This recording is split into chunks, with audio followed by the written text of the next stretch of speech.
Welcome back to another episode of the Practical Divorce Lawyer. You know, today I'm going to debunk a few misunderstandings or myths that you ought to know about if you're in a family law situation. So stay tuned, you might learn something.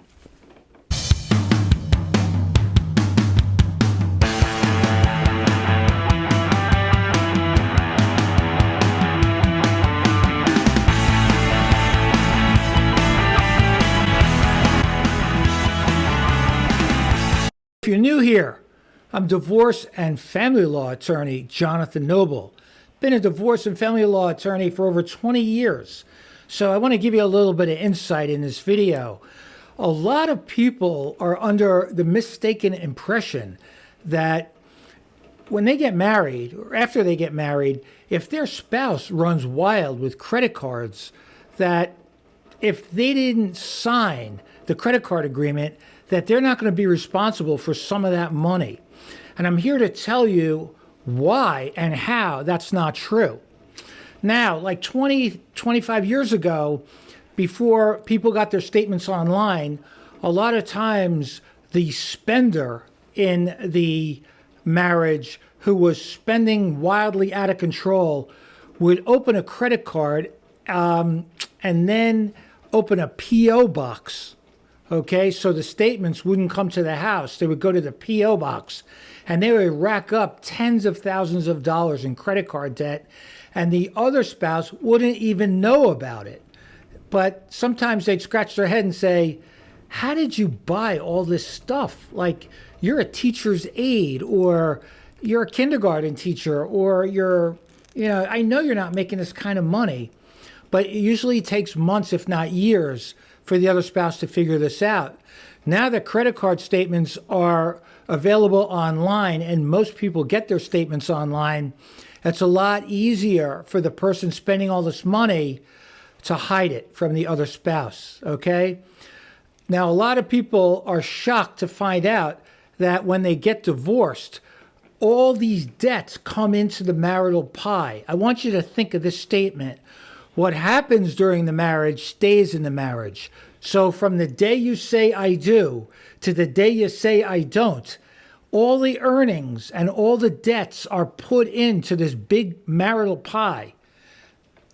There are limited exceptions that I'll talk about, but all the debts go into this pie. So even if you didn't even know they had 15 credit cards of $10,000 of debt each at divorce, you could end up being responsible to pay them. Now, you're not going to be responsible to pay the credit card company itself, but at equitable distribution, the courts will likely, with limited exception, they'll likely take, let's say somebody has $150,000 in credit card debt across 15 credit cards that you didn't even know about one.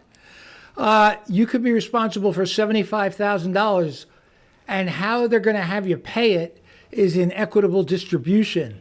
So if there's assets there, you're going to take they'll take $75,000 that were due you and move them over to the other side. So if your marital home is being sold, instead of the proceeds being split 50-50, or whatever the division is going to end up being, that extra 75 or half of that credit card debt or more, it's going to go to you, and you're going to end up paying that. What a mess. What a mess. How can you avoid this? Because I see it happen all the time. Get a prenuptial agreement. Make sure that you're in a prenup-friendly jurisdiction where any credit card debt accrued from the date of the wedding until the date of separation is the person who incurred it. 2, don't be so quick to sign a credit card application with your new spouse and think, oh, it's the right thing to do. Be very careful. Now, I'm not saying you can't be generous or shouldn't be generous, but if you didn't vet properly and you're seeing, designer clothes and handbags coming into the house and you're wondering, how is this possible? Well, I'm telling you how it's possible. It happens all the time, okay? Don't think because you didn't know about it or that you didn't sign the credit card agreement that you can't be held responsible at divorce. You can, Maybe not directly to the company, the credit card company, but the courts are going to carve out some of your assets and you're going to have to pay some of that. Now, there's certain ways and certain things that if you can prove that you won't be responsible. One of them, generally, is the other person was dissipating the assets and just hoarding this stuff. But you're rolling the dice. You got to convince a court by a preponderance of the evidence that this person had no reasonable reason to buy this stuff.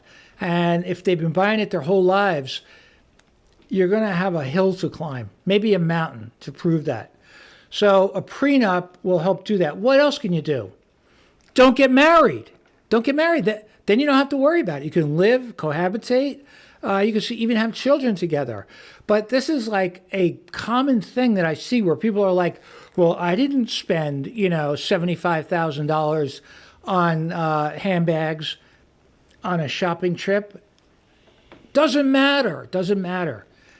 Be careful out there. Pay attention, okay?